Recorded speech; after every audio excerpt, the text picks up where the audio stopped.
എല്ലാവർക്കും vibes on ഫുട്ബോളിന്റെ മറ്റൊരു വീഡിയോയിലേക്ക് സ്വാഗതം. ഈ ഒരു വീഡിയോയിൽ നമ്മൾ നോക്കാനായിട്ട് പോകുന്നത് ലിവർപൂൾ PSG മത്സരത്തെ കുറിച്ചിട്ടാണ്. നമുക്കറിയാം ഈ ഒരു മത്സരത്തില് ഫസ്റ്റ് ലെഗില് ലീഡ് ഉണ്ടായിരുന്നത് ആ ഒരു പാർക്ക് ഡെസ് പ്രിൻസസിൽ പോയി കണ്ട് ലിവർപൂളിന് ജയിക്കാൻ കഴിഞ്ഞ ഒരു മത്സരമാണ്. പക്ഷെ എസ്പെഷ്യലി അത് ഒരു PSG ഒട്ടനവധി ചാൻസ് കിട്ടിയിട്ട് കൂടി ആ ഒരു മത്സരം ജയിക്കാതെ പോവുകയാണ് PSG. പക്ഷെ ഈ ഒരു ലെഗിലേക്ക് വരുമ്പോൾ ആൻഫീൽഡിൽ വെച്ചിങ്ങാണ്ട് നല്ലൊരു പെർഫോമൻസ് കാഴ്ചവെക്കാൻ PSG കൊണ്ട് സാധിച്ചിട്ടുണ്ട്. പക്ഷെ ഈ ഒരു ലിവർപൂളിന് തിരിച്ചടിയായത് എന്താണെന്ന് വെച്ചാൽ ആ ഒരു ആദ്യ 12ാമത്തെ മിനിറ്റിൽ തന്നെ ഇവര് സ്കോർ ചെയ്തു എന്നുള്ളതാണ്. ആ ഒരു സ്കോർ ചെയ്തിട്ടുള്ളത് മറ്റേ കൊനാറ്റന്റെ ഒരു മിസ്റ്റേക്കിൽ നിന്നാണ്. ആ ഒരു ഡംബേലയാണ് അത് സ്കോർ ചെയ്തിട്ടുണ്ടായിരുന്നത്. പിന്നീട് ഒട്ടനവധി ചാൻസ് PSG കിട്ടിയെങ്കിലും അതൊന്നും സ്കോർ ചെയ്യാൻ കഴിഞ്ഞിട്ടില്ല. പിന്നെ ലിവർപൂളിലാണെന്നുണ്ടെങ്കിലും നല്ല ചാൻസസ് ഒക്കെ കിട്ടി. പക്ഷെ അവിടെ ആ ഒരു ഡൊണറുമ ആ ഒരു അലിസന്റെ പെർഫോമൻസ്, കഴിഞ്ഞ മത്സരത്തെ അലിസന്റെ പെർഫോമൻസ് കാഴ്ചവെക്കുന്നത് ആ ഒരു ലിവർപൂളിന്റെ മെയിൻ പ്രോബ്ലം എന്ന് പറയുന്നത് ആ ഒരു എല്ലാ മത്സരത്തിലും ലിവർപൂളിന്റെ ആ ഒരു ഈ ഒരു സീസണിൽ നമ്മൾ ഒട്ടനവധി കാണുന്ന ആ ഒരു ക്യുക്ക് കൗണ്ടർ എന്ന് പറയുന്നത് ആ ഒരു അത് ഈ ഒരു PSG എതിരെ ലിവർപൂളിന് സാധ്യമാകുന്നില്ല എന്നുള്ളതാണ്. PSG ആ ഒരു മിഡ്ഫീൽഡ് അത്രയും നല്ല രീതിയിലാണ് കൺട്രോൾ ചെയ്യുന്നത് എന്നുള്ളതാണ് ആ ഒരു ഇതിലൂടെ മനസ്സിലാക്കുന്നത്.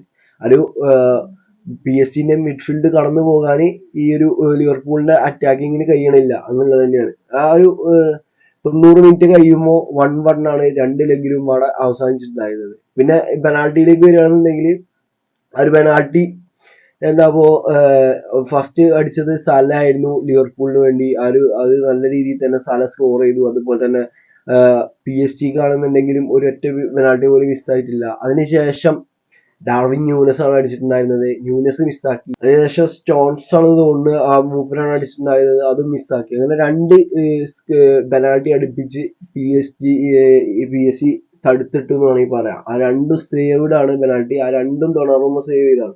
അങ്ങനെ ഈ ഒരു മത്സരത്തിന്റെ ആ ഒരു മാൻ ഓഫ് ദ മാച്ച് എന്നുള്ള ആ ഒരു ഇതും ലഭിച്ചിട്ടുണ്ടായിരുന്നത് ഈ ഒരു ഡൊണാറുമ്മക്കാണ്. അങ്ങനത്തെ മികച്ചൊരു പെർഫോമൻസ് ആയിരുന്നു ഡൊണാറുമ്മ ഈ ഒരു മത്സരത്തിൽ നടത്തിയിട്ടുള്ളത്.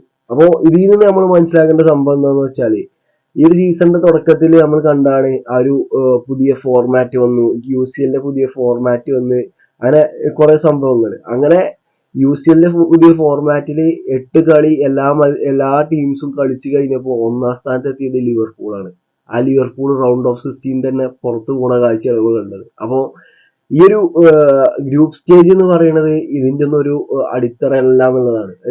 ഇതിലിപ്പോ ഒന്നാം സ്ഥാനത്തുള്ള ലിവർപൂളാണ് കഷ്ടിച്ച് കയറി വന്ന PSG കയറും എന്നുള്ളത് അത്രയും ഡൗട്ടഡ് ആയിട്ടുള്ള കാര്യമായിരുന്നു. പക്ഷെ PSG റൗണ്ട് ഓഫ് 16ലേക്ക് കയറിയാണ്ട് ഒന്നാം സ്ഥാനക്കാരായ ഈ ഒരു ലിവർപൂളിനെയാണ് ഇതാക്കിയാണ്ട് മുൻപോട്ട് പോകുന്നത്, ക്വാർട്ടർ ഫൈനലിലേക്ക് കയറിയിട്ടുള്ളത്. അങ്ങനെ UCL ഗ്രൂപ്പ് സ്റ്റേജിൽ ഒന്നാം സ്ഥാനത്തുള്ള ലിവർപൂളിനെ പുറത്താക്കിയാണ്ട് PSG ആ ഒരു ക്വാർട്ടർ ഫൈനലിലേക്ക് പ്രവേശിക്കുകയാണ്. ഇനിയിപ്പോ നമ്മള് ബാസന്റെ കളി എടുത്ത് നോക്കുകയാണെങ്കിൽ ബാസ ഓൾറെഡി ആ ഒരു ഇത് ഉറപ്പിച്ച് നിൽക്കുന്ന ടീമാണ്. കാരണം 10 പേരെ വെച്ചിങ്ങാണ്ട് ഹെവേ പോയിങ്ങാണ്ട് ഒരു കളി ജയിച്ചാന്ന് പറഞ്ഞാല് അത് ഏകദേശം ഉറപ്പാണ്, കൺഫേം ആണ്. അതൊന്ന് ഊട്ടി ഉറപ്പിച്ച പോലെ തന്നെ അവരെ സെക്കൻഡ് ലെഗിൽ 3-1 സ്കോറിലെ വിജയം പാടെ കരസ്ഥമാക്കി 4-1 അഗ്രിഗേറ്റിൽ ബാസ ക്വാർട്ടർ ഫൈനലിലേക്ക് പ്രവേശിച്ചിട്ടുണ്ട്. ഇനി ബാസക്ക് BVBനെയോ വേറെ ഒരു ടീമാണ് അത് എനിക്ക് തോന്നുന്നു മേ ബി ബൊറൂസിയ ഡോട്ട്മുണ്ടിനെ ആവും ബാസക്ക് കിട്ടാൻ ചാൻസ് ഉള്ളത്. ഈ ഒരു കളി ഇതിന് മുന്നേ ഈ സീസണിൽ നടന്നൊരു മത്സരം തന്നെയാണ് ബൊറൂസിയ ഡോട്ട്മുണ്ട് വേഴ്സസ് ബാഴ്സലോണ എന്നുള്ളത്.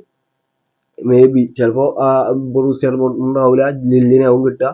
അപ്പോൾ അതൊക്കെ എന്നാലും നമുക്ക് കണ്ടറിയാം. പിന്നെ മറ്റൊരു മത്സരം എന്ന് പറയുന്നത് ലെവർകൂസൻ വിഎസ് ബയൺ മ്യൂണിക് ആണ്. അത് ബയൺ ജയിച്ചിട്ടുണ്ട് 5-0 എന്നുള്ള അഗ്രിഗേറ്റിലാണ് തോന്നുന്നത്. അതുപോലെ തന്നെ മറ്റൊന്ന് ഫെനർബാച്ച് ഇന്റർ മിലാനാണ് തോന്നുന്നത്. ആ ഒരു കളി ഇന്റർ മിലാൻ ജയിച്ചിരിക്കുന്നത്. ഇതിന്റെ ഒരു ഇത് പറയുന്നത് നെക്സ്റ്റ് ക്വാർട്ടർ ഫൈനൽ നടക്കുക Inter Milan VS Bayern Munich ആണ്. അതിൽ തന്നെ പറയണത് ഇനി ലില്ലിയും ബൊറൂസിയ ഡോട്ട്മുണ്ടും കളിച്ച് ജയിച്ച ആ ഒരു ടീമും അതുപോലെ തന്നെ ബാഴ്സലോണയും തമ്മിൽ ആ ഒരു കളിയിൽ ജയിക്കണ ഓപ്പണിന് ഈ ഒരു ഇന്റർ മിലാനോ അല്ലെങ്കിൽ ബയൺ മ്യൂണിക്കിനോ ആവും സെമി ഫൈനലിൽ കിട്ടുക എന്നുള്ളതാണ്. അപ്പോൾ ബാഴ്സക്ക് സംഭവം ക്വാർട്ടർ ഫൈനൽ എനിക്ക് തോന്നുന്ന ഒരു സിംഗിൾ സ്റ്റെപ്പ് ആയിട്ടാണ് എനിക്ക് തോന്നുന്നത്. പക്ഷെ ഒരു സെമി ഫൈനലിനും മുൻപോട്ട് പോകാൻ ബാഴ്സക്ക് സാധിക്കും. അതെന്താണ് നമുക്ക് കണ്ടറിയാം. പക്ഷെ ഈ ഒരു ഇതിലെന്ന് പറയുന്നത് ഇന്റർ മിലാൻ കയറുകയാണെന്ന് എനിക്ക് തോന്നുന്നു ഒന്നും കൂടി ചലഞ്ചിങ് ആവും എന്നുള്ളതാണ്. അപ്പൊ ഈ ഒരു വീഡിയോ എത്ര ഉള്ളൂ. നിങ്ങൾക്ക് ഈ വീഡിയോ ഇഷ്ടപ്പെടുകയാണെന്നുണ്ടെങ്കിൽ തീർച്ചയായിട്ടും കൂടെ നൽകുക. ഓക്കെ.